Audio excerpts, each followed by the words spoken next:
Mateo, 16 na kabanata. At nagsilapit ang mga Pariseo at mga Saduseo na tinutokso siya na sa kanya ay nagsisihiling na sila'y pagpakita ng isang tanda na mula sa langit.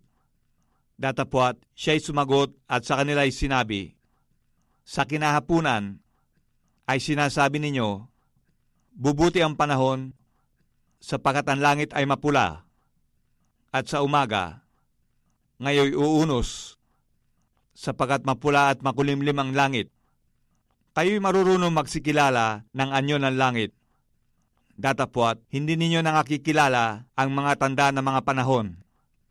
Ang isang lahing masama at mapangalo niya ay humahanap ng tanda, at hindi siya bibigyan ng anumang tanda, kundi ng tanda ni Jonas, at sila'y iniwan niya at yumaon. At nagsidating ang mga alagad sa kabilang ibayo at nakakalimot na mga gdala ng tinapay. At sinabi sa kanila ni Jesus, kayo mga ingat at magsipangilag sa lebadura ng mga Pariseo at mga Saduseo. At sila'y nangagkatwiranan sa kanilang sarili na nagsasabi, hindi tayo nakakapagbaon ng tinapay.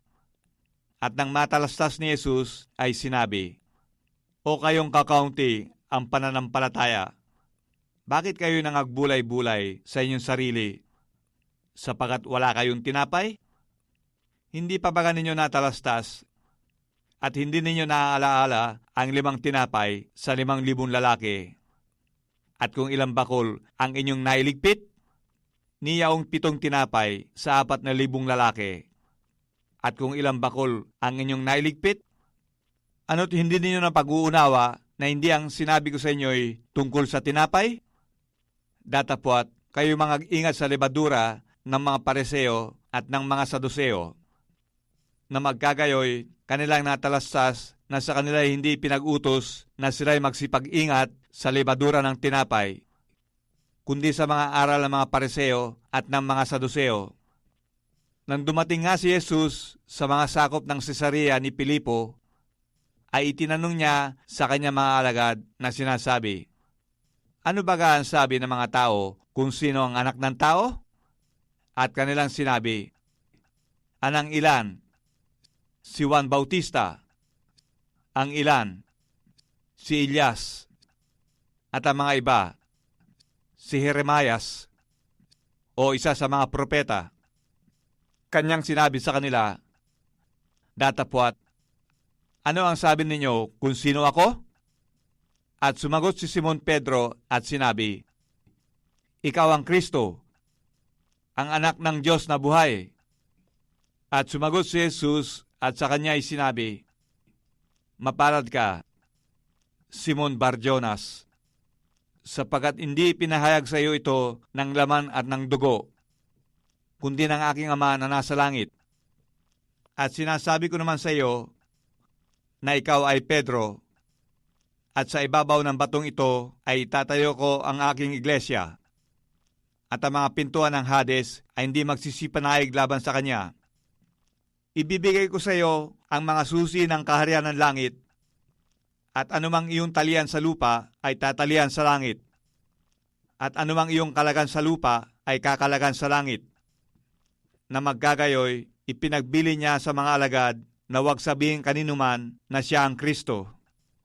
Mula ng panahong yaoy, nagpasimulang ipinakilala ni Jesus sa kanyang mga alagad na kinakailangan siya ay pumaroon sa Jerusalem at magbata ng maraming bagay sa matatanda at sa mga pangulong saserdote at sa mga eskriba, at siya ay patayin at muling ibangon sa 3 araw.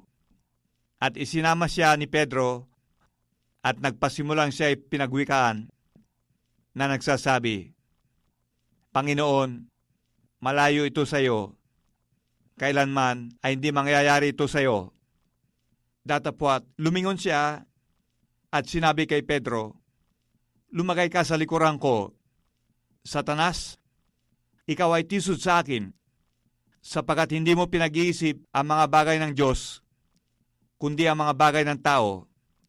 Na magkagayoy, sinabi ni Jesus sa kanyang mga alagad, kung ang sinumang tao'y ibig sumunod sa akin, ay tumanggi sa kanyang sarili at pasanin ang kanyang krus at sumunod sa akin.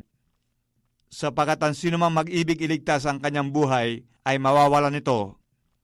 At ang sinumang mawalan ng kanyang buhay dahil sa akin ay makakasumpong niya yon.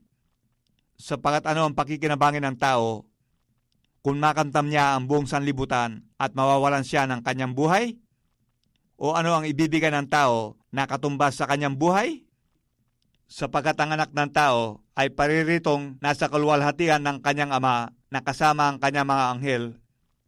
At kung magkagayoy, bibigyan ng bawat tao ayon sa kanyang mga gawa.